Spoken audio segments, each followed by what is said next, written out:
Assalamualaikum warahmatullahi wabarakatuh. Bagaimana kabarnya anak-anak? Semoga selalu dalam lindungan Allah Subhanahu wa taala ya. Semoga Allah memberikan kita kesehatan selalu di masa pandemi ini. Mudah-mudahan keluarga Bu Ari, keluarga kalian, keluarga Bina Amal sehat-sehat semuanya. Nah, kita kembali lagi di pelajaran bahasa Indonesia. Setelah PTS 1, maka kita akan kembali lagi memulai pelajaran kita yang berjudul teks eksplanasi kompetensi dasar 3.2 menggali isi teks penjelasan eksplanasi ilmiah yang didengar dan dibaca. Nah, kalau di buku kalian juga ada, di buku kalian ada di buku tema 3, di buku SPS ya, silakan buka tema 3, maka di situ ada penjelasan tentang teks eksplanasi. Nah, sebelum kita masuk ke dalam apa itu teks eksplanasi, maka kita harus tahu definisinya terlebih dahulu ya. Definisi teks eksplanasi adalah teks yang menjelaskan sebab akibat ya. Jadi di dalam teks eksplanasi adanya adalah penjelasan. Jadi menjelaskan tentang suatu peristiwa, tetapi peristiwanya adalah peristiwa yang faktual, yang sesuai dengan fakta, tidak hayalan, tidak imajinasi, tidak rekaan, tetapi memang berdasarkan fakta-fakta. Fakta itu apa? Kenyataan-kenyataan yang ada. Nah, berikut ciri-cirinya. Ciri-cirinya, nah ini anak-anak ya, berisi fakta. Jadi tidak ada yang namanya teks eksplanasi itu hasil dari imajinasi seseorang atau hasil dari rekaan atau gambaran-gambaran imajinasi seseorang, itu tidak. Tapi memang berdasarkan fakta, ada, real ya. Real ada di dunia ini, ada di lapangan, ada di mungkin sekitar kita malah bahkan. Nah, yang kedua ciri-cirinya apa ya? Jadi dengan kita membaca teks eksplanasi, kita menjadi tahu mengapa, bagaimana itu terjadi. Kita bisa tahu lewat teks eksplanasi itu. Misalkan tentang nanti ya kita akan belajar tentang sebuah teks eksplanasi di halaman 27 Alexander Graham Bell ya. Bagaimana Alexander Graham Bell itu menemukan telepon. Jadi kita tahu nanti mengapa dia mau menemukan telepon, kemudian bagaimana caranya dia menemukan telepon, ada di situ. Jadi kita tahu. Lanjut ya teman-teman ya. Yang kedua adalah tujuannya. Jadi ketika seseorang itu membaca teks eksplanasi, dia harus tahu, maka tujuannya ketika membuat itu harus tahu tujuannya adalah untuk memaparkan, untuk menjelaskan proses dan sebab terjadi suatu fenomena ya. Mengapa, kemudian bagaimana. Nah, dan ingat teman-teman, harus fakta ya. Fakta itu apa? Fakta itu sesuai dengan kenyataan, bersifat ilmiah, memang sesuai dengan realita, teori, hasil penelitian. Jadi tidak main-main yang namanya teks eksplanasi, itu benar-benar sesuai dengan penelitian, faktual, teori. Jadi tidak bisa kemudian hanya rekaan atau imajinasi manusia saja. Misalnya tentang Harry Potter kan hanya rekaan saja, imajinasi saja. Itu bukan, ketika kita membaca sebuah misalnya buku tentang Harry Potter, itu buku non fiksi ya, rekaan imajinasi. Nah, ini ada di buku kalian di halaman 27 tentang perkembangan alat komunikasi, di mana kemudian Alexander Graham Bell, mengapa dia menemukan ya, tadi ada dua kata kunci, mengapa dan bagaimana ya. Jadi di dalam teks berikut, teks eksplanasi yang ada di yang bisa kalian temukan di sini, maka Alexander Graham Bell mengapa dia ingin menemukan, karena ingin memperlancar komunikasi dengan orang lain walaupun jaraknya jauh. Kemudian bagaimana caranya? Nah, Alexander Graham Bell pada tahun 1880-an telah melakukan banyak uji coba agar kemudian transmisi suara itu bisa sampai melewati kabel dan bisa sampai ke tempat yang jauh ya, gitu ya.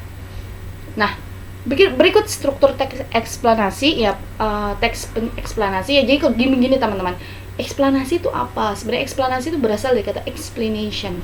Explanation artinya menjelaskan. Jadi kalau misalnya ada ketemu teks eksplanasi, apa ya? Teks yang dalam itu menjelaskan tentang sesuatu ya. Nah, ada 3 struktur. Yang pertama adalah struktur pernyataan umum. Jadi ada bagian, jadi sebuah teks ada bagian yang paling atas itu pernyataan umum. Pernyataan umum itu bercerita tentang latar belakang, tentang sejarah, tentang definisi asal usul. Misalnya tadi ya, di awal teks yang tadi ya, tentang komunikasi yang Alexander Graham Bell tadi, yang sebelumnya, maka di awal diceritakan bagaimana kemudian Alexander Graham Bell tertarik untuk menemukan sebuah alat komunikasi yang bagaimana? Yang bisa menjangkau jarak yang jauh. Bagaimana caranya? Tadi bagaimana caranya? Pada itu baru awal ya. Bagaimana nanti kita masuk ke langkah selanjutnya? Itu baru awal masuk dalam pernyataan umum. Nah, yang kedua ada deretan penjelas. Nah, deretan penjelas bisa dikatakan dengan tadi ya, kata kuncinya bagaimana. Bagaimana caranya? Pada tahun 1880-an, Alexander Graham Bell mulai melakukan uji coba ya. Mulai melakukan uji coba ini di paragraf yang kedua, kalau nggak salah ya, di buku Bu Ari ya. Ya, di paragraf kedua, Ketiga, keterlibatan telepon buatan Alexander Graham Bell membuat beberapa ilmuwan berusaha mengembangkan telepon tersebut ya. Jadi bagaimana kemudian ilmuwan-ilmuwan setelah Alexander Graham Bell itu menemukan beberapa teori-teori tentang transmisi suara, maka ilmuwan lain juga berlomba-lomba untuk lebih membuat hal ini lebih canggih lagi ya. Simpulan biasanya terletak di paragraf akhir, artinya kesimpulan dari semua keseluruhan isi bacaan ya. Jadi di penutup ini ada berupa kesimpulan ya, tanggapan penulis dalam menyikapi fenomena atau peristiwa. Tahu gambar apa ini anak-anak? Ya, berikut adalah gambar Candi Borobudur. Nah, kali ini Bu Ari akan mengajak kalian untuk lebih mengenal atau lebih paham akan struktur dari teks eksplanasi tersebut. Ini adalah Candi Borobudur yang sangat terkenal, termasuk 7 keajaiban dunia, di mana letaknya di Kota Magelang, Jawa Tengah. Nah, ini contoh bacaannya. Candi Borobudur merupakan bangunan bersejarah Buddha di dunia. Candi Borobudur sudah dibangun jauh sebelum ya Kamboja dan kadang-kadang di Eropa. Candi ini dibangun ya pada tahun 824 Masehi, yaitu pada zaman Samara Tungga. Candi Borobudur berada di Jawa Tengah di puncak-puncak bukit dengan pemandangan di sekitarnya. Di paragraf 3 pada 1814 Sir Thomas Stamford Raffles menemukan Candi Borobudur. Sampai pada kalimat yang terakhir, pada 1991 Borobudur ditetapkan sebagai warisan dunia. Nah, dari teks eksplanasi yang Bu Ari paparkan di depan, ayo, mana yang merupakan pernyataan umum? Nah, jadi berikut ada teks yang di depan kalian ini adalah teks eksplanasi, mana saja yang merupakan pernyataan umum, kemudian deretan penjelas, kemudian selanjutnya adalah penutup. Nah, kita lihat. Nah, pernyataan umum ada di kalimat Candi Borobudur bukan bangunan bersejarah Buddha terbesar di dunia. Candi Borobudur sudah dibangun jauh sebelum Angkor Wat di Kamboja dan Katedral Agung di Eropa.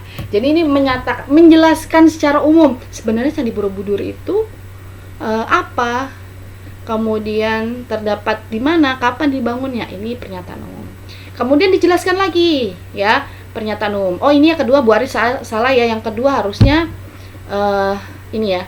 Yang kedua harusnya ini bukan pernyataan umum, tetapi yang kedua adalah deretan penjelas. Nah, di paragraf 1, 2 sampai ke 3 ini ada deretan penjelaskan bagaimana, kapan dan siapa yang membangun Candi Borobudur. Dibangun pada 824 Masehi, rajanya Raja Samaratungga dan dinasti Syailendra. Ya, tempat ziarah dari negara-negara lain ya. Cina, India, Tibet, Kamboja. Candi Borobudur tempatnya di mana? Di Jawa Tengah. Dijelaskan berapa ukurannya, berapa patung Budanya. Kemudian disusun berjajar sampai 6 km. Itu ada panel relief ya. Nah, pada 1814 juga Sir Thomas Stamford Raffles menemukan Candi Borobudur dalam kondisi rusak. Nah, kemudian dipugar itu direstorasi, dibangun kembali seperti awal berdirinya. Nah, proyek restorasi Borobudur pun dimulai dari tahun. Nah, ini adalah bagian dari deretan penjelas. Maaf ya Bu Ari, ini harusnya bukan pernyataan umum tapi deretan penjelas. Nah, sudah banyak ya. Ini sudah sampai nomor 2. Nah, di mana penutupnya? Nah, penutupnya di sini anak-anak. Kesimpulan. Nah, Borobudur ditetapkan sebagai warisan dunia ya. Keindahan dan kembangan Candi Borobudur menjadi daya tarik wisatawan domestik maupun mancanegara. Candi Borobudur juga menjadi salah satu